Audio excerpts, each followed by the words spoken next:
चलिए सर, आप सबका फिर से एक बार स्वागत है हमारे जो रिवीजन सेशंस हैं, जहाँ पे हम लोग अपने पुराने एग्जाम क्वेश्चंस के थियरी पार्ट को कवर करते हुए जा रहे हैं। वहाँ मेरा जो पिछला वीडियो था वहाँ मैंने तुमको 13 एंड 14 का एग्जाम पेपर सॉल्व करवाया था। आज हम एंट्री कर रहे हैं 2015 के पेपर के अंदर। चलिए सर, सबसे पहले थियरी पार्ट में पहला क्वेश्चन है, in which ratio amount of goodwill is divided among the old partners when new partner brings cash for goodwill. तो हम लोग किस रेशियो में डिवाइड करते हैं? सैक्रिफाइसिंग रेशियो में डिवाइड करते हैं।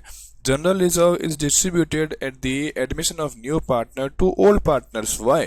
जनरल रिजर्व को ओल्ड पार्टनर्स में ही क्यों बांटा जाता है? क्योंकि ये जनरल रिजर्व ओल्ड पार्टनर से ही बिलोंग करता है। नया पार्टनर इसके लिए कोई भी एफर्ट्स अभी तक उसने नहीं किए हैं। इसका मतलब ये रिजर्व पूरी की पूरी पुराने वाले पार्टनर्स के खून पसीने की मेहनत से इकट्ठा किया गया है, तो इसका बेनिफिट भी उन्हें मिलेगा। Right one difference between super profits and average profits. Super profits का मतलब क्या होता है? किसी भी एंटिटी के नॉर्मल प्रॉफिट से ज्यादा पैसा कमाने की जो ताकत होती है, जो उसकी गुडविल होती है, वो तुम्हारा क्या होता है? Super profit. एवरेज प्रॉफिट्स क्या होते हैं? वो प्रॉफिट जो तुमने पिछले कुछ सालों में कमाए हैं, उनका एवरेज। सर मान लेते हैं पिछले हम लोगों ने 3 साल में कुछ प्रॉफिट्स कमाए, तो इन तीनों सालों की टोटल डिवाइड बाय 3, ये तुम्हारा क्या होगा? एवरेज प्रॉफिट होगा। चलिए sir, on dissolution, partnership firm को डिसोल्यूशन कर रहे हैं। Where and in which side is the balance of provision for bad debts is transferred. तो कहां ट्रांसफर करते हैं? रियलाइजेशन अकाउंट में। कौन सी साइड में ट्रांसफर करते हैं? क्रेडिट साइड में। चलिए sir, what is the meaning of subscribed capital? इसका मतलब क्या होता है? सब्सक्राइब्ड कैपिटल का मतलब होता है इश्यूड कैपिटल का वो हिस्सा जो पब्लिक ने सब्सक्राइब कर लिया है। जैसे you issued 1 lakh shares to public, but public ने 97 ही सब्सक्राइब किए, तो तुम्हारे सब्सक्राइब्ड कैपिटल कितनी मानी जाएगी? 97,000। Okay. What is the maximum amount of discount which may be allowed on reissue of share? तो कितना डिस्काउंट तुम दे सकते हो?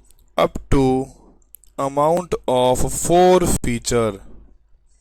जितना आपने अमाउंट 4 फीट किया है, उससे ज्यादा डिस्काउंट तुम नहीं दे सकते। ये कोर्स से हट चुका है। चलिए, इसके बाद में और कौन से क्वेश्चन से फटाफट से डिस्कस कर लेते हैं। फटाफट फटाफट फटाफट। कहाँ है भैया क्वेश्चन? कहाँ है कहाँ है कहाँ है कहाँ है? यहाँ है। ये लो, साझेदारी के समापन यानी कि तुम्हारा dissolution of partnership and dissolution of firm में क्या डिफरेंस है? तो पार्टनरशिप बंद करने का मतलब और फर्म बंद करने का मतलब, जब कोई भी पार्टनर एडमिट होता है, रिटायर होता है, तो हमारे पार्टनरशिप डीड में चेंज होते हैं, तो वो पार्टनरशिप का डिसोल्यूशन है।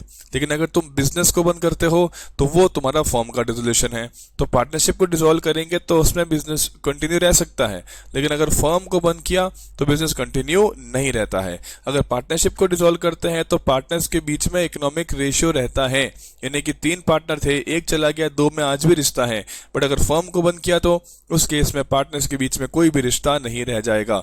जब तुम लोग पार्टनरशिप को डिसॉल्व करोगे उस समय तुम अकाउंट बनाओगे रीवैल्यूएशन, लेकिन फर्म को डिसॉल्व करोगे तो क्या बनाओगे? रियलाइजेशन।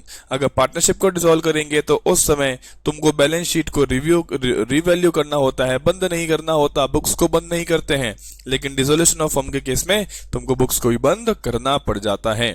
चलिए sir, right any 4 usage of securities premium.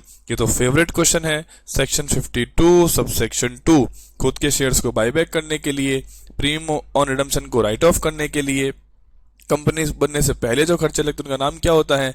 Preliminary expense को राइट ऑफ करने के लिए हम इसको यूज कर सकते हैं। फुली पेड बोनस इश्यू करने के लिए भी इसको यूज कर सकते हैं। चलिए सर, इसके बाद में और कौन से क्वेश्चन हैं? What do you mean by cash flow statement? तो as per accounting standard 3 cash flow statement क्या शो करता है? कोई भी एंटिटी अपने ऑपरेटिंग, इन्वेस्टिंग और फाइनेंसिंग एक्टिविटीज से कितना पैसा ला रही है और कितना पैसा ले जा रही है, कितना पैसा दे रही है।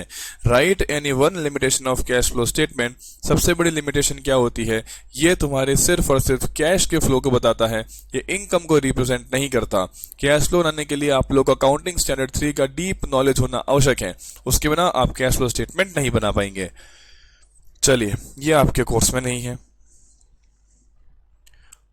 तो आई थिंक ये तुम्हारा 15 का पेपर यहाँ खत्म होता है। 16 का पेपर हम लोग पहले कर चुके हैं। अभी हम लोग एंट्री कर रहे हैं पेपर ऑफ 2017 यानी कि 17। आ जाइए, 2017 का एग्जाम पेपर ये रहा। 17 का एग्जाम पेपर का पहला question, why does a new partner bring the amount for goodwill. Amount of goodwill क्यों लाता है? क्योंकि पार्टनर फ्यूचर के प्रॉफिट्स में आज से शेयर लेने वाला है, तो प्रॉफिट्स में शेयर के लिए पार्टनर को गुडविल का पैसा लाना पड़ता है। Why does Guinea ratio is calculated at retirement of any partner. जब पार्टनर रिटायर होगा तो वो अपना शेयर छोड़ के जाएगा। वो शेयर जो छोड़ के जाएगा वो पुराने वाले पार्टनर्स उसको गेन करेंगे, उन्हें फायदा होगा। तो वो फायदा एक पार्टनर को कितना हो रहा है? अगर ए बी सी 3 पार्टनर्स थे, सी ने फर्म छोड़ी, तो सी का जो हिस्सा फर्म में रह जाएगा वो ए और बी किस हिस्से में गेन करेंगे, ये पता करने के लिए हम लोग क्या निकालते हैं? गेनिंग रेशियो निकालते हैं। बताइए sir, how does calls in arrear is shown in the balance sheet. इसे कहां दिखाते हैं? इसको शेयर कैपिटल में से माइनस करके दिखाते हैं। Write any one difference between shareholder and debenture. मुझे ये आंसर कमेंट में चाहिए। I need this answer in the comment. चलिए सर, चलिए आगे बढ़ते हैं। फटाफट आगे बढ़ो। ये लो, what do you mean by pro rata allotment. तो प्रो राटा का मतलब होता है allotment of shares in proportions to shares applied. मतलब जितने आपने शेयर अप्लाई करे आपको उसके कुछ प्रपोर्शन में शेयर दिए जाएंगे। दैट मीन्स अगर आपने 120 शेयर अप्लाई करे, कंपनी सेड हम आपको 5:6 में शेयर देंगे, इसका मतलब क्या होगा? हर 6 के बदले में आपको 5 शेयर मिलेंगे। तो मैं बोलूंगा 120 इंटू 5/6 यानी कि 100 शेयर्स दिए जाएंगे। ये क्या कहलाता है? Pro rata allotment. अब तुमने अप्लाई किया था 120 के लिए, तुमको शेयर दिए गए 100, तो जो तुमने 20 का एक्सेस पेमेंट किया है वो एक्सेस पेमेंट आगे की कॉल्स पे एडजस्ट हो सकता है, या कंपनी चाहे तो उसको आगे चल के रिफंड भी कर सकती है। What is the meaning of partnership and describe any two characteristics? तो partnership has been given, the meaning has been given in section 4 of Partnership Act 1932. Section 4 में इसका मतलब दिया गया है। इसका मतलब होता है partnership is an agreement, whether written or oral, between two or more partners to share profits or loss of a business carried on by all or by anyone acting for all. आपको ये बढ़िया से answer लिख के आना है। अब characters क्या क्या होंगे सर? 2 या उससे ऊपर पार्टनर्स होंगे, बिजनेस होगा, प्रॉफिट लॉस को शेयर करेंगे। चलो 3 लिख दिए हैं इन लोगों ने, 2 ही पूछे हैं। आगे बढ़ो। Right any 4 distinctions between calls in arrears and calls in advance. तो अगर इनके डिस्टिंक्शन की बात करें, एरियर्स एंड एडवांस, एरियर्स का मतलब क्या होगा कि सर कंपनी ने कॉल तो कर लिया है बट शेयर होल्डर ने पे नहीं करा। एडवांस का मतलब क्या होगा? कॉल नहीं किया है बट शेयर होल्डर ने पे कर दिया है। एरियर्स पे कंपनी को पैसे रिसीवेबल होते हैं, ये पैसे तुमको आगे चल के एडजस्ट करने पड़ते हैं, अब तुम इस पे पैसा नहीं मांग सकते। एरियर्स पे कंपनी इंटरेस्ट लेती है 10% पर एनम। एडवांस में कंपनी इंटरेस्ट देती है 12% पर एनम। ये तुमको शेयर कैपिटल में से माइनस करके दिखाना होगा, जबकि एडवांस कहां पे जाएगा? करंट लायबिलिटीज में जाएगा। चलिए सर आगे बढ़ते हैं। फटाफट आगे बढ़ो। ये लो sir, authorise capital, issued capital. तो ऑथराइज कैपिटल का मतलब क्या है? ऑथराइज्ड कैपिटल का मतलब क्या है? मैक्सिमम कैपिटल जो कंपनी इश्यू कर सकती है। ये कहां लिखी जाती है? मेमोरेंडम ऑफ एसोसिएशन में। इनके कुछ और नाम, registered capital, nominal capital. Authorise capital के 2 हिस्से हो सकते हैं, issued capital and unissued capital. मेरे ख्याल से बात समझ में आ गई होगी। दूसरा तुमको पूछा गया इश्यूड कैपिटल। तो इश्यूड कैपिटल का मतलब क्या होगा? ऑथराइज्ड कैपिटल का वो हिस्सा जो पब्लिक को या वेंडर्स को या प्रमोटर्स को एक कंपनी ने इश्यू कर दिया है। ऑथराइज कैपिटल ही आपके शेयर होल्डर्स फंड का पार्ट बनती है। चलिए सर, तो ये तुमको क्वेश्चन 4 मार्क्स के लिए पूछा गया है।